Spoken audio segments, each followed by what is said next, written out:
All the characters in the story are over 20 years old. I waited impatiently because time was passing so slowly. Why, when a person wanted time to hurry up, did it seem that the opposite was happening? I went around my house again, checking for the 800th time to make sure everything was in its place, clean and dusty. God, I was so nervous. In the 22 years I've been away from home, I've had only minimal contact with my sister, Carrie. She was only 5 when her older brother passed away from her life.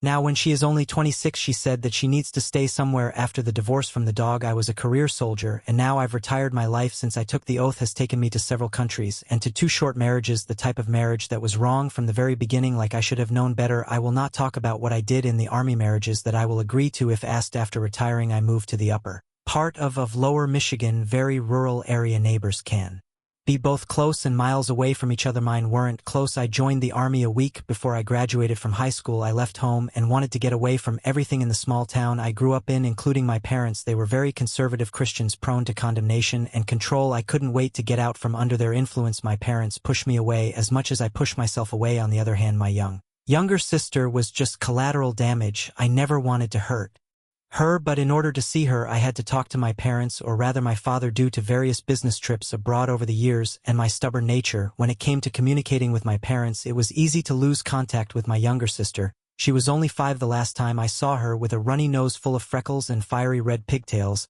I felt her tears on my shoulder when I said goodbye for the last time. I miss you already, Petey, she said with tears in her eyes. Her words were muffled as she buried her face in my shoulder. When are you coming home? I do not know, little bear. But if you ever need me, just let me know. I promise that if I can, I will do everything in my power to help you. I swore. Anything? What is it? She asked. Yes, anything. Do you swear by your little finger? What is it? She asked, holding out her little finger to me. Of course, buxom, I said, as we joined our fingers in an ancient sibling pact. From that day on, we lost any direct contact until I received a short letter from Carrie informing me of her graduation from high school. In her letter, she explained how much she still misses me and how she just wants to hug her older brother again. The photo that was attached was from her senior portraits. By that time, she had already turned into a beautiful woman. Her hair was long, lush, and wavy, and still very red. Her face was still covered with freckles, but they had faded somewhat from her little girlish face. I fell in love with her again when this connection from my past opened up, but that was 7 years ago. I received an invitation to her wedding during my last business trip. Shortly before I was supposed to return to the States, there was an engagement photo of her and her fiancé.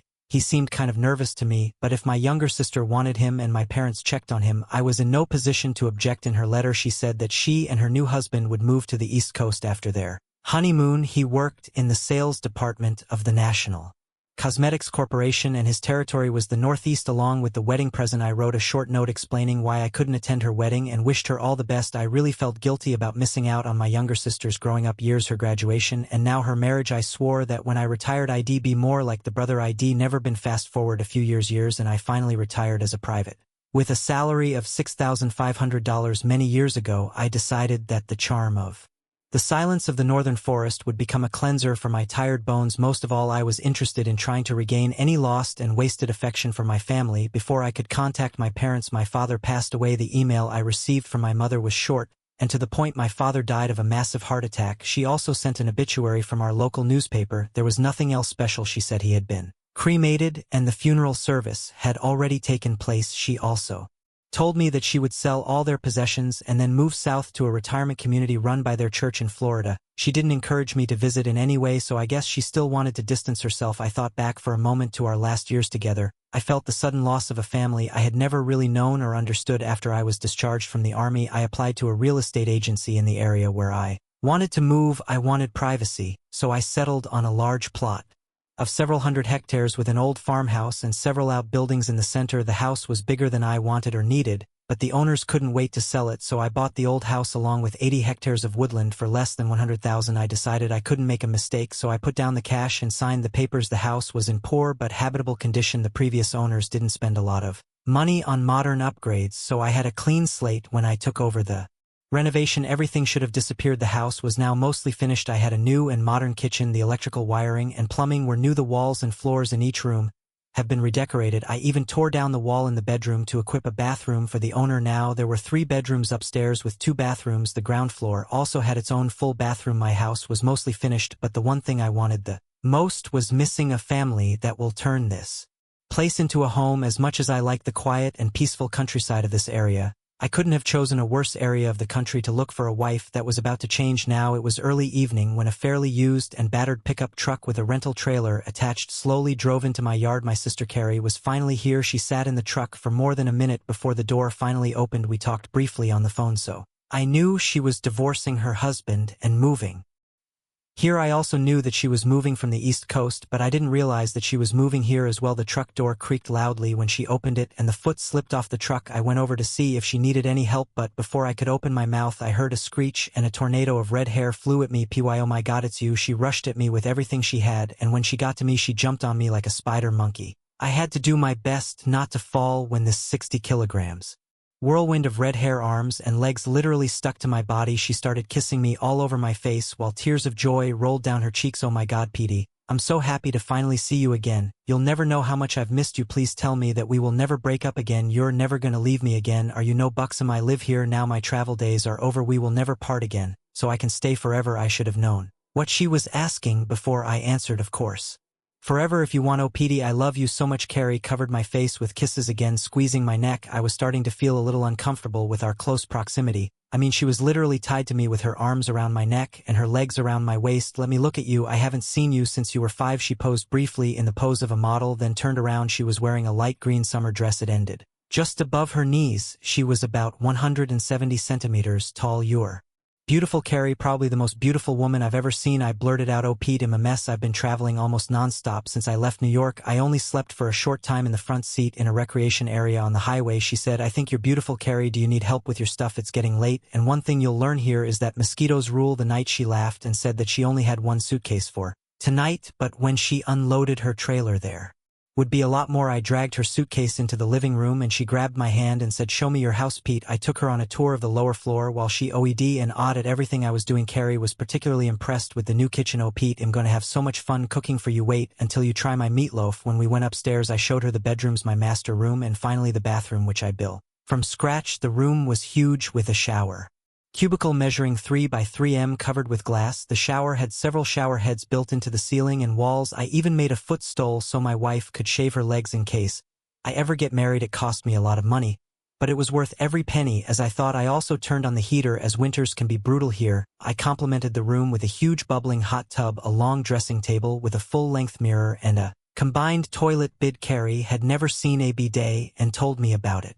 When I explained what they are and how they are in most bathrooms in Europe and how it works, she was momentarily confused, and then she understood. Are you saying that this is to keep the woman fresh? Won't you wipe yourself with toilet paper anymore? I suddenly felt awkward talking about something so personal with Carrie. I like it. Would you mind if I took a shower to freshen up? I haven't had time to clean up for 2 days, so I'm a little mature, she said, lifting her elbow to sniff her armpit. Oh yes, of course, use it, I said hastily when she went to the toilet and sat down, covering her legs with a dress. My face turned red as I headed for the door. Pete, could you bring me my suitcase too? I want to put on something clean after the shower, she said, getting up from the toilet. I turned away as I left the bathroom. My God, how my little sister has changed since I left my parents' house. I thought I couldn't believe that the same parents who were so strict and controlling of me had raised this uninhibited young woman who was in my bathroom. Shaking my head, I promised myself to talk to her about it as I picked up her suitcase from the hallway. When I went to my bathroom, I heard water running in the shower. Not wanting to embarrass Carrie, I knocked before announcing my return. I opened the door to put the suitcase inside. Knock, knock. Here are your things. Is there anything you'd rather eat? We're too far from the city for delivery, but if you want something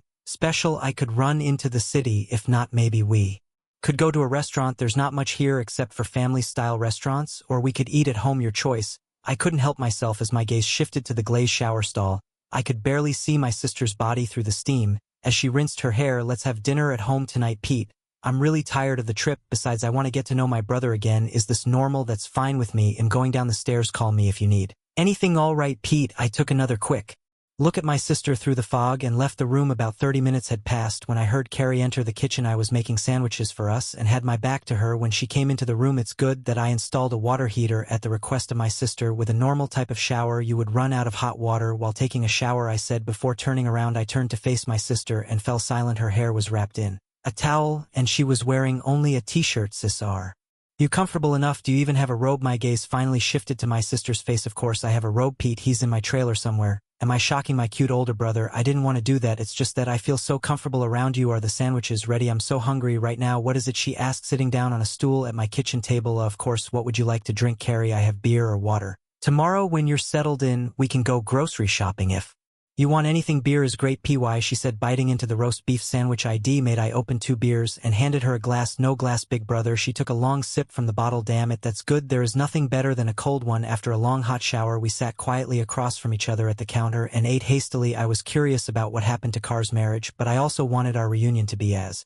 painless as possible, so I kept quiet about her personal affairs, but I really wanted to know about our parents. Carrie, I'm so sorry that I missed your growing up. If it wasn't for mom and dad and their control methods, I probably would have found time to visit them. I remember getting your graduation photo. You looked so beautiful. I showed you to the whole squad. I almost got into a fight after a guy said some creepy thing about you. After that, I never shared your photo with anyone else. When I heard from mom that you were engaged and saw your engagement photo, I got depressed because you grew up and I missed all those years spent with you. You can't imagine how worthless I felt as a brother. Don't apologize, Pete. I know what mom and dad could be like. In fact, they tried to pin this holier than thou on me until I found out about their true lifestyle. Did you know that our mother had an affair almost the entire time she was married to our father? My shock face told Carrie that I didn't know. Of course you can't know. No one except their small church group knew. I suspect that all the parishioners except our father knew all these years that mom was the preacher's personal little traitor. I also think dad didn't die of a heart attack. Well, maybe so, but I think he just abandoned his marriage and died of a broken heart. When he found out about it, his mom told him she was moving into a church-owned retirement home in Florida with her preacher boyfriend. She told him that if he wanted to stay in the north he could, but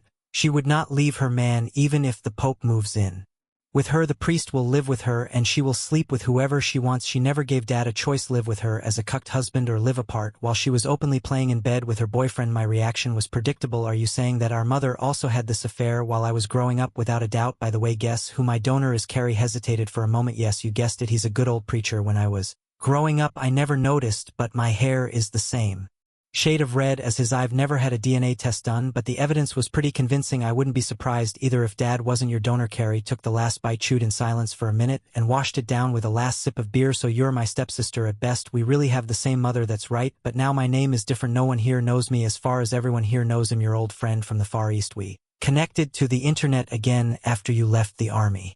Carrie, what are you talking about? Men, Petey, you live here alone, right? Yes. Do you want to live alone, or did you renovate this huge house just for yourself? I was going to look for someone to start a family with and eventually grow old together. I just haven't gotten around to it yet. The range of likely candidates in these parts is a little small and I was busy reconstructing. I was worried about the direction in which our conversation was developing. So you really want a family? Of course. How many children would you like? I don't know, at least 2 of them, a boy and a girl. I've always dreamed of playing ball with my son and pampering my little princess. Carrie got up from her stool, spread her arms wide, and said, Totem, I'm ready to start whenever you're ready. Carrie, you say what you want with me, you and me. I was definitely slurring my tongue at that moment. Isn't that too fast, big brother? Okay, hey, race my plan. By the way, I've had 600 miles to think about it. You and I are both single, right? Yes, you need someone to make your home your own, you know, like cleaning, cooking, chopping firewood, having an intelligent conversation, making love. Carrie, you're my little sister, my blood. At that moment I was sweating. So who's going want to know? We're related, we have different names. If we don't try to get married, no one will suspect anything. Cohabitation of 2 people is not uncommon these days. We have no family resemblance. You're tall and attractive and I'm short and petite. We're just step brothers without a blood or DNA test. No one would have suspected anything. Is this worse than what our mother did to our father? She's been cucking him for almost 40 years. She had 2 children with other men besides her husband. She and our father took my older brother to God knows where. 20 years, Petey, 20 years that I've lost with you because of that selfish fool. Tears were streaming down Car's face. If there was one thing that touched me, it was a woman's tears. That was my weak spot, my Achilles heel. I couldn't calmly look at a woman in tears. All right, Carrie, calm down. I didn't say no, did I? I said moving to hug my sister. So you're saying yes? She looked up hopefully. Tears were still streaming down her pretty face. I looked at her hopeful face. Good, of course you can stay, but I'll have to think about making love. Agreed. Carrie jumped on top of me again, snuggling the same way she did when she first got here. It's a deal, she whispered. Damn, I thought we finished our sandwiches and took another bottle of beer. Even in summer the nights here could be cool, so I lit a fire in the fireplace and we spread a thick blanket on the floor in front of the fire. Carrie laid down on her back. Carrie asked me about the places I served and the people I met. Finally, she asked me about my 2 marriages. Carrie doesn't have much to tell. Number 1 was a mistake from the very beginning. She grew up near New York City.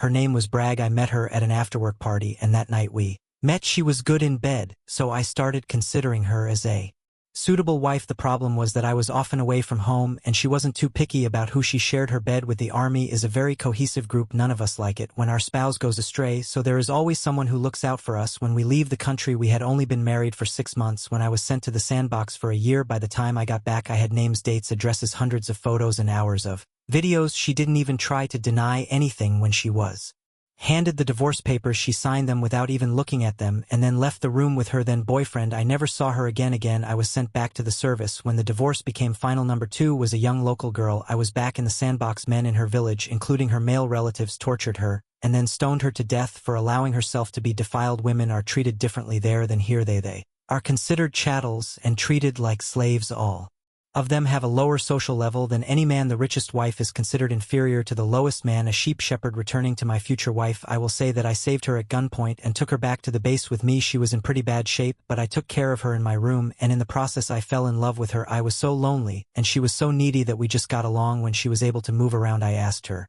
to marry me. It took me forever to get permission from the army to marry a foreign citizen, but in the end I did, and we said our vows. We were so happy and so in love. I was scheduled to rotate to the States next week when she disappeared while I was on patrol. The next day they found her body in a garbage pit. I tried to get the local authorities to arrest someone, but no one cared about her. That's who they said she was. My God, PD, this is such a sad story. Carrie came over to hug me. I was lying on my back. When she wrapped me in her arms, I pushed my sister away from me so as not to create an awkward moment. PD, you don't have to pull away from me. I'm already a big girl, and if I don't want something I can say no. I know that, but I don't want to embarrass you or myself for that matter. Carrie, now that I've told you about myself, tell me what happened between you and the squirrel. Oh, what kind of squirrel? I laughed. That was my nickname for your hubby. When I saw your engagement photo, I thought he looked kind of weird, as in an unstable state. Anyway, tell me about your marriage. Carrie laid down on her back next to me and closed her eyes. I turned on my side next to my sister and rested my head on my hand. We were so in love with each other from the very beginning. At least I was like that. He not so much. He was a gambler. I think he had a few girlfriends scattered all over the East Coast. I found out that when he was on one of his long trips, he almost never slept alone. Some of his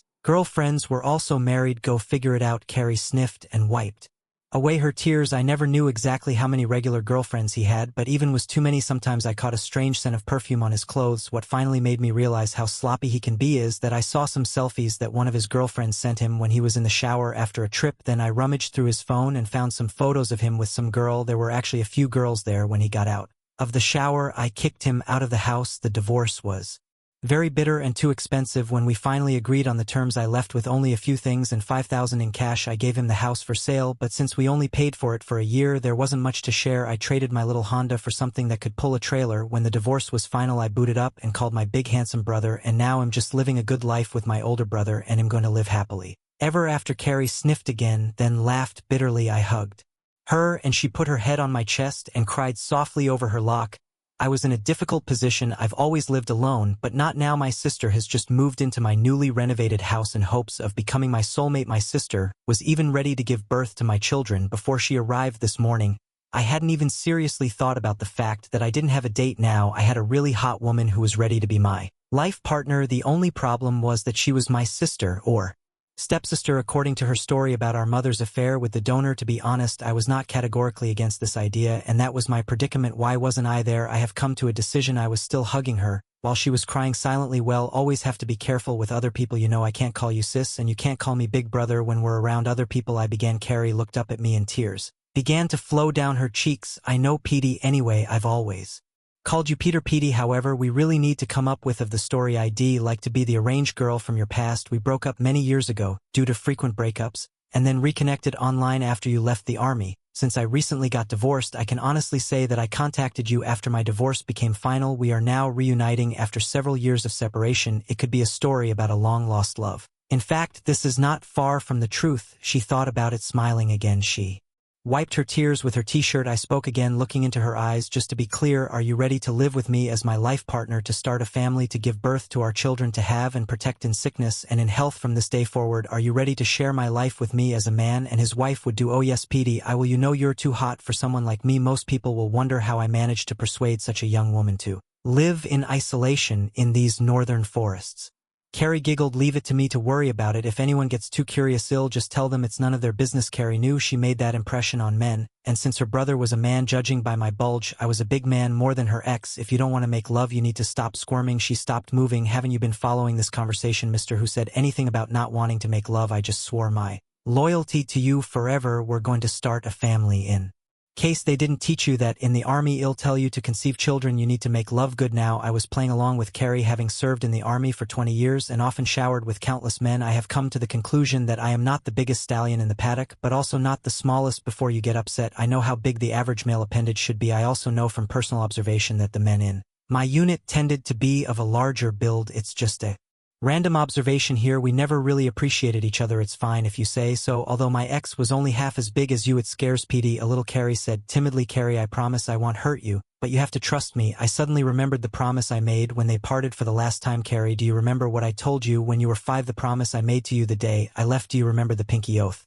Yes, Pete, I remember. I swear to you that as your brother and now your mate, I will never hurt you. Never, I swear by the little finger. Having said that, I hooked Car's little finger. She put her finger in mine. Petey, I think you're going to make me a woman again tonight. Carrie was getting used to the idea of us making love. Why did I suddenly feel like a bride all of a sudden? She said softly, and slowly shook her head. Finally, after a few minutes, she calmed down. I thought she had fallen asleep, but then she opened one eye and looked at me. Petey, you just made me the happiest woman in the world. You're a fantastic lover. My sister Carrie, the sister for whom I had not had the slightest feelings until that day, was now the woman who would occupy my bed for the rest of my life. Since then, life has been kind to me. I had the perfect match. My sister Carrie, she conceived our first child the first night I spent with her. 9 months after that night, she gave birth to a baby weighing 3 kg. We named the little girl Ashley. 42 years, we have been blessed with our son Jordan.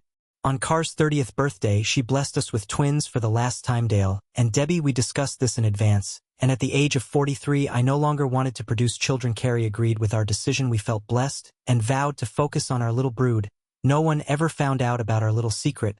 We were never officially married, so there was never any reason to find out our ancestry. We have been living in harmony for 20 years now. Carrie is 45 now, and in my opinion, she is as beautiful as the day she got out of that old truck. Today, for the first time of my life, I have to walk down the aisle of the church. Our sweet little Ashley is getting married today. She's an exact replica of her mother, except for the darker shade of her brown hair. I know she will be as good a wife as her mother was. When I look into our little girl's eyes, all I see is love for our firstborn. Take care of him, honey. I whisper, "I'll do that, Daddy. I love you," she says, when I hand over a part of my life to another man.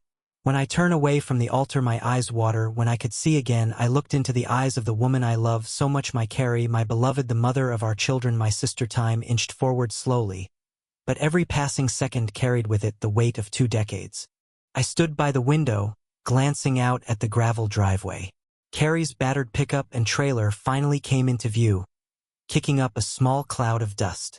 As I stood frozen, memories of a freckle-faced little girl with pigtails flooded my mind. Now, she was a grown woman, one who had experienced life's joys and heartbreaks. When she jumped out of the truck and embraced me, I wasn't just welcoming a sister, but a chance at familial redemption. "Pete, your house is stunning. I can't believe you did all this yourself," Carrie said as we walked through the freshly renovated rooms. Her eyes gleamed when we reached the spacious kitchen, her hands trailing across the gleaming countertops. "Wait until you try my pot roast," she added, giving me a playful wink. For the first time in years, laughter echoed through my house. Later that evening, as the fire crackled in the hearth, Carrie opened up about her failed marriage. Her voice was steady, but her words carried the weight of years of betrayal. "I thought I knew him, Pete. I thought we were partners, but I was wrong. He was with other women while I was at home, believing in us." Her tears fell freely, and I reached out to hold her hand. "I'm sorry, Carrie. You didn't deserve that," I said softly. She shook her head. "It's not about what I deserved. It's about moving forward now. That's why I'm here." The room fell into a comforting silence, broken only by the occasional pop of the fire. Over the next few weeks, Carrie settled into the rhythm of life at my rural home. She cooked meals that filled the house with warmth, bringing a sense of home I hadn't realized I was missing. One evening after dinner, she said, "Pete, you need a garden. Imagine fresh tomatoes and cucumbers right outside the kitchen." We spent the next weekend clearing a patch of land near the house, laughing and bickering over the best way to plant rows. Watching Carrie kneel in the dirt, her hair tied back and her cheeks flushed from the sun, I felt a deep sense of gratitude. One rainy afternoon, Carrie and I found ourselves sorting through a box of old family photos and letters I had kept hidden in the attic. "Pete, do you ever wonder about Dad? About who he really was?" Carrie asked, holding up a photograph of our father with a stern expression. I hesitated before replying. "I try not to dwell on it, Carrie. What's the point?" Carrie's gaze didn't waver, Because it helps us understand where we came from. And maybe, just maybe, it'll help us figure out where we're going. Her words lingered long after we'd packed the box away. Our bond deepened as the months passed. We shared late-night talks on the porch, staring at the stars and sharing our dreams. I always wanted to be a writer, Carrie confessed one night, her voice soft. I smiled. Then write, Carrie. This place is perfect for it. She did. Her mornings were spent at the kitchen table with her laptop, her fingers flying over the keys. You're my biggest inspiration, Pete, she said one day, setting a steaming mug of coffee in front of me. Life wasn't without its challenges. One winter, a brutal snowstorm knocked out the power for days. Carrie and I worked together to keep the house warm, chopping wood and huddling by the fire. This is the stuff they write survival stories about, Carrie joked, her breath visible in the frigid air. I laughed. As long as we've got each other, we'll be fine. One spring morning, Carrie approached me with a shy smile. Pete, I've been thinking. This place, this life, it feels like home. I can't imagine being anywhere else. Her words filled me with a warmth I couldn't describe. Then stay, Carrie. Stay as long as you want, I replied. A year after Carrie moved in, we adopted a stray dog that had wandered onto the property. Carrie named him Rusty, and he quickly became a beloved member of our little family. Rusty's playful antics brought even more laughter into our home.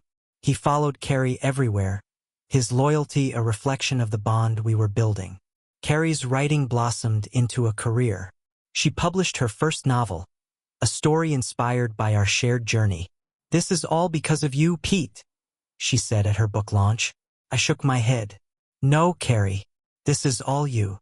As the years went by, our lives intertwined in ways I never expected. We became each other's confidants, supporters, and family. One evening, as the sun set over the hills, Carrie took my hand. Pete, I want this. I want us. Completely and unconditionally. Her words left no room for doubt. I want that too, Carrie, I replied. Carrie and I started a family together, our love growing with each new addition. We built a life filled with laughter, warmth, and unwavering support. Watching our children play in the yard, I knew I had finally found the family I had always dreamed of. As I stood in the church, watching our daughter walk down the aisle, I felt a profound sense of gratitude. Carrie, standing beside me, squeezed my hand. Her smile was as radiant as the day she first arrived in that old pickup truck. We did good, Pete, she whispered. Yes, we did, I replied, my voice filled with emotion.